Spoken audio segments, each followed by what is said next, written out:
name is Jim Jasinski. I'm with Ohio State University, the Department of Extension, the Integrated Pest Management Program. And today I'm here at the research station in South Charleston to talk to you about a common pest of cucurbits, the squash vine borer. The squash vine borer overwinters as a pupa in the soil. Adult moths begin to emerge in early June, and peak flight usually occurs sometime around the end of June toward middle of July, depending upon where you are located in the state. Damage from this pest can range from just a few plants every season to 5 to 10 to even 20% of the plants in a particular planting. The main way we're going to manage the squash vine borer is by understanding when the flight activity occurs relative to the egg laying. For this, we need a trap like this. This is a Heliothis trap, the same type of trap you would use to try to catch European corn borer.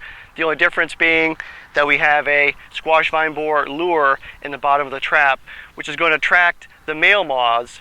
The traps get set out typically the first week of June. We monitor them on a weekly basis. As we see the flight activity of the moths going up, then we might begin our management program.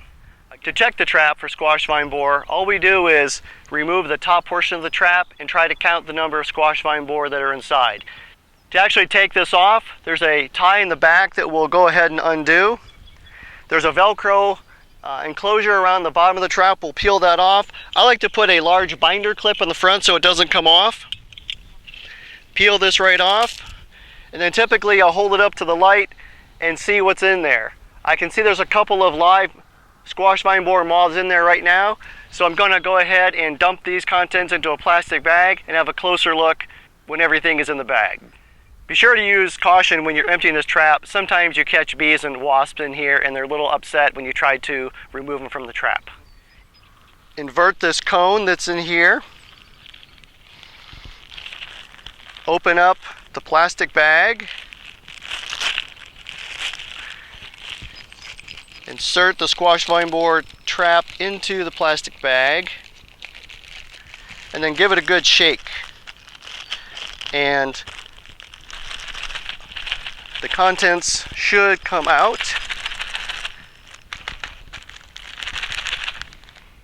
You can look inside the trap and make sure that everything is out. Everything looks pretty good. I see some things down here. Go ahead and close up the bag. And here are the contents that are inside the trap. What you're looking at now are the trap catch from 1 week from a squash vine borer trap. Notice that there's many kinds of insects in here. These aren't all squash vine borer. I've already pre-sorted some of these, so as we zoom down, we can take a closer look at what makes a squash vine borer moth. Looking for a moth that has bluish blackish wings and these feathery orange legs. So this is 1, 2, 3, 4, and 5. Notice this row of clear wing moths right above it. These are similar, but these are not squash vine borers because they don't have orange on the body and they have these cerci or small appendages at the back of the abdomen. Similar, but not squash vine borer. Now that we've counted the moths for this week in the top, we want to go ahead and put this top back on the trap. So as you put this trap out, you're going to catch either 0 moths a week or maybe single digits, eventually get into double digits. As the activity increases, that tells you more moths are flying around the area. That should be your indicator to go ahead and treat. We're thinking about a foliar insecticide that's aimed at the base of the plant where the moth lays its egg and where the borer will eventually try to get into the stem. We're talking maybe 2, 3, 4 applications spaced 7 to 10 days apart should get you past the peak of the flight activity and the peak risk of squash vine borer damaging your plants. If you're a smaller operation and don't want to spray, you may want to try row covers. Row covers have been shown in research in some cases to reduce the amount of damage, in other cases not. The covers stay on until the female flowers are forming, and then the row covers come off.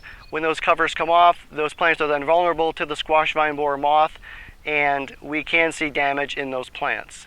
The reason we think we see increased injury is under the covers, those plants actually grow larger and become more attractive to the squash vine borer adults. So let's talk about the damage of the squash vine borer. Again, it's the caterpillar stage as it's boring into the plant. The symptoms of this injury are that either the vine or the entire plant begin to wilt. Now, this is sometimes very similar to bacterial wilt. And the question is, how can you tell the two apart? One way is to look at the base of the plant for an entry hole into the stalk or the stem and look for what looks like wet sawdust around that opening. That in fact is the caterpillar frass or poop, and is a telltale sign that what you're seeing, the injury that you're seeing and the wilting that you're seeing, is caused by the squash vine borer. If you don't have that entryway, then you're not sure if you're just missing the entryway or if what you're seeing is bacterial wilt, a disease that's vectored by cucumber beetles. One point to make clear is once a squash vine borer caterpillar gets into the vine or into the plant, it cannot be killed by foliar insecticides.